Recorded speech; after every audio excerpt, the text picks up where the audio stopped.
अतिशय मोठी बातमी समोर येते। पश्चिम महाराष्ट्रामध्ये भाजपला सर्वात मोठा धक्का बसताना दिसतोय। भाजपचे नेते हर्षवर्धन पाटील हाती तुतारी घेणार असल्याची माहिती समोर येते। देवेंद्र फडणवीस यांच्यासोबतची त्यांची बैठक निष्फळ ठरलेली आहे आणि त्यानंतर आता हर्षवर्धन पाटील हे राष्ट्रवादी एसपी मध्ये प्रवेश करणार असल्याची माहिती आहे। तर शरद पवारांचा भाजपला सर्वात मोठा धक्का हा मानला जातोय। गेल्या काही दिवसांपासून हर्षवर्धन पाटील तुतारी हाती घेणार अशी चर्चा होती आणि येत्या 2 ते 3 दिवसातच आता हर्षवर्धन पाटील शरद पवारांच्या पक्षामध्ये प्रवेश करणार असल्याची माहिती आहे।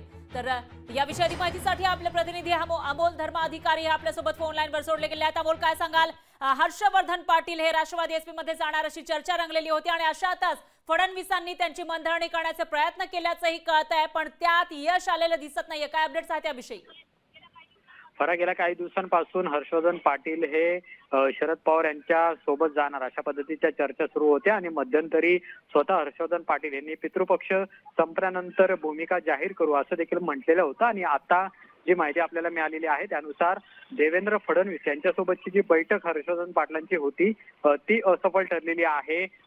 कारण की इंदापूरची जी जागा आहे ती खरं तर सध्या अजित पवार गटाकडे आहे, तिथं दत्तात्रय भरणे हे आमदार आहेत, पण यंदा कोणत्याही परिस्थितीमध्ये विधानसभा लढायची असा निर्धार आहे तो हर्षवर्धन पाटील यांनी केलेला होता आणि त्या अनुषंगानं गेल्या काही दिवसांपासून ते हाती तुतारी घेणार अशा पद्धतीच्या चर्चा सुरू होत्या आणि आता अधिकृतपणे ते शरद पवार यांच्या पक्षात सहभागी होतील अशा पद्धतीची माहिती समोर आलेली आहे। साधारण 2 ते 3 दिवसात याबाबतचा जो पक्षप्रवेशाचा जो सोहळा आहे तो सुद्धा होऊ शकतो। साधारण 6 तारखेला पुण्यामध्ये हा पक्षप्रवेश होईल अशी माहिती आहे, पण सध्या ते हर्षवर्धन पाटील हे भाजप सोडण्याच्या तयारीमध्ये आहेत आणि भाजपला प्रामुख्यानं देवेंद्र फडणवीस यांना हर्षवर्धन पाटलांची समजूत काढण्यात कुठेतरी अपयश आलेलं पाहायला मिळते आणि त्यामुळे हर्षवर्धन पाटील यांनी हा सर्वात मोठा निर्णय घेतलेला आहे आणि भाजपला पश्चिम महाराष्ट्रात अमोल हा एक मोठा धक्का पश्चिम महाराष्ट्रामध्ये म्हणावा लागेल भाजपला। आता याविषयीची अधिकृत घोषणा हर्षवर्धन पाटील कधी करतात तेही बघावं लागेल। तर धन्यवाद तुम्ही दिलेल्या या सविस्तर माहितीसाठी।